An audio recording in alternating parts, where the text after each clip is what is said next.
Parshat Pekudei describes the magnificent completion of the meticulously constructed tabernacle. What an accomplishment! Can we get applause for that? What an accomplishment! Following a divine instruction manual and making use of human creativity, a portable sanctuary. The Mishkan was built in the wilderness. Superstar architects Bezalel and Aholiav get credit. And of course, but the tabernacle couldn't have been built without all of those nameless donors. I'm not going there with this, Josh, don't worry. And volunteer builders and weavers, says the Torah, the children of Israel did the work. Ele Pekudei hamishkan, mishkan ha'edut. These are the records of the tabernacle of the pact, the tabernacle containing the entire Torah, or perhaps if your imagination can't stretch that far, Aseret HaDibrot, the 10 Commandments.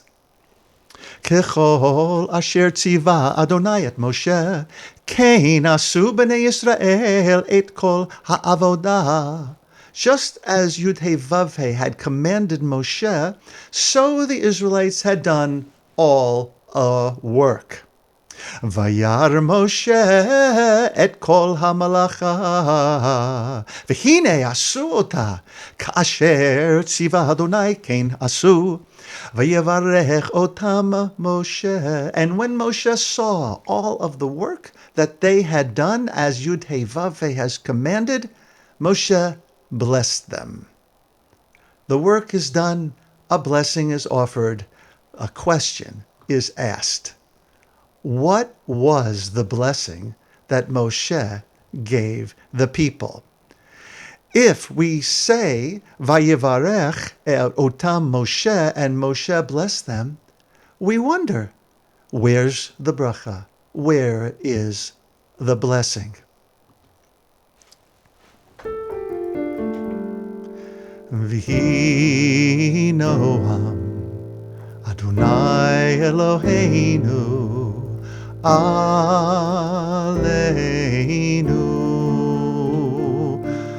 umaseh yadeinu konan aleinu umaseh yadeinu konanehu. And as we would expect, the rabbis had an answer to the question. V'hi noam Adonai Eloheinu aleinu. May the favor of, and I'm taking this from the JPS, of the Lord our God be upon us. Let the work of our hands prosper. Oh, prosper the work of our hands. But of course, your friendly rabbi is not happy with that translation of V'hi noam. So let's take a look, and we're going to go on a little journey, especially about the last line, Umaseh Yadeinu konanehu. Robert Alter, as much as I love him, I'm a little dumbfounded what he means by the last lines especially. And may the sweetness of the Master, our God, be upon us, and the work of our hands firmly found for us, and the work of our hands firmly found. I don't quite get the firmly found part, but let's move on. I'm sure if we had Mr. Alter here, he could explain, and maybe even some of you could explain. But let's move to Reb Zalman's much more understandable, for me anyway, translation. Reb Zalman Zichrono Livracha. May your kindly presence, Yah, be ever pleasant for us. May our hands' efforts result in good. Okay, I can grab onto that, pun intended. Notice that in the green that I've highlighted, Ma'aseh Yadeinu, our hands' efforts, the work of our hands.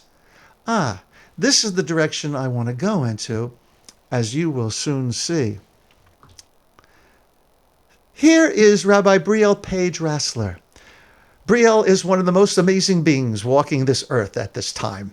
She is also a musmechet of the Aleph Rabbinical program, and she has accomplished more before the age of 30 than any human being that I have ever encountered. Brielle, she unpacks it this way. Thank you, God. Now, it doesn't say thank you, God, anywhere here, does it? But this is her poetic understanding of it. Thank you, God, for infusing everything I do with a spirit of easeful pleasure. It is with this kavanah that I proceed day after glorious day, my hands building the way to your heart. Wow, isn't that sweet? The work of my hands open the channel to the very heart, to the sacred heart of existence. I like that. Or, as Mikey would say, I yike that. But, in my humble opinion, something is missing. The last word, let's go back here, konanehu, konane, konana. The root of it, kun, lakun, to be established. There was none of these translations or unpackings had the word established. And neither do they, in my humble opinion, make the connection that I'm going to make in the word konanehu, to be established. Who is established? That's a play on words with English and the Hebrew, right? Who is he, right? So establishing who at the end of the word konanehu. But who is the who? Well, perhaps it's the work of our hands, but I want to make the case that who refers to Adonai Eloheinu. That the work of our hands establishes God's presence in the world. In other words, as we say all the time, and as is the theme of our coming retreat, your hands are the hands of God.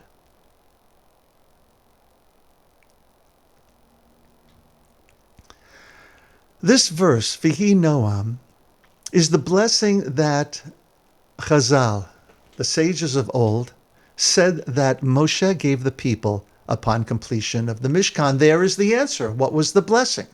Of course, this is Midrash. This is the rabbis looking at the white spaces between the black letters. This blessing has been used through the centuries. For some, Vihi Noam is considered to be a source of great protection magic, a prayer through which danger and suffering may be turned aside. An old custom is to write it on clean parchment and tuck it behind the door of your house and keep your home safe from accidents. Raise your hand if you have done that. Well, at least we're honest here. I haven't done it either, but it might not be a bad idea.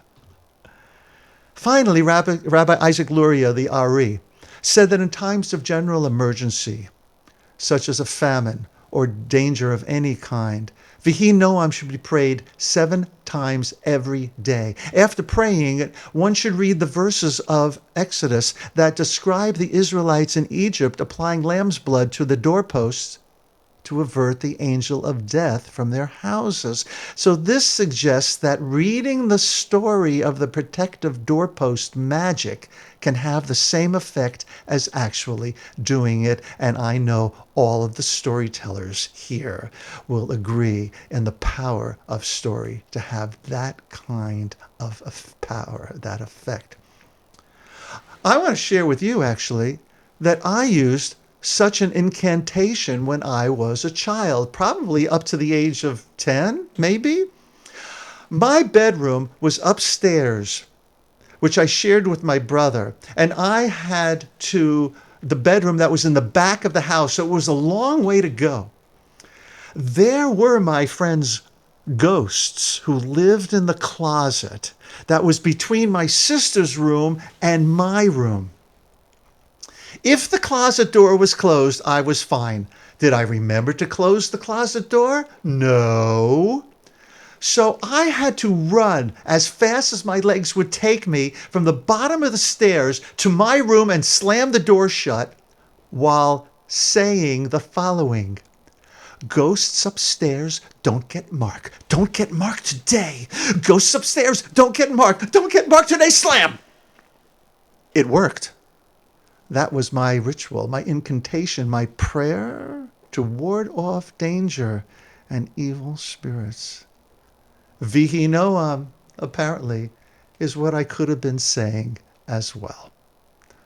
So, on this Shabbos day, my friends, may we be blessed to identify the rituals, the prayers, the practices, work, and connections that protect us individually and collectively from the calamities that may befall us and our fragile world. Kain Yehi Ratzon. May it be so. Shabbat Shalom, everyone.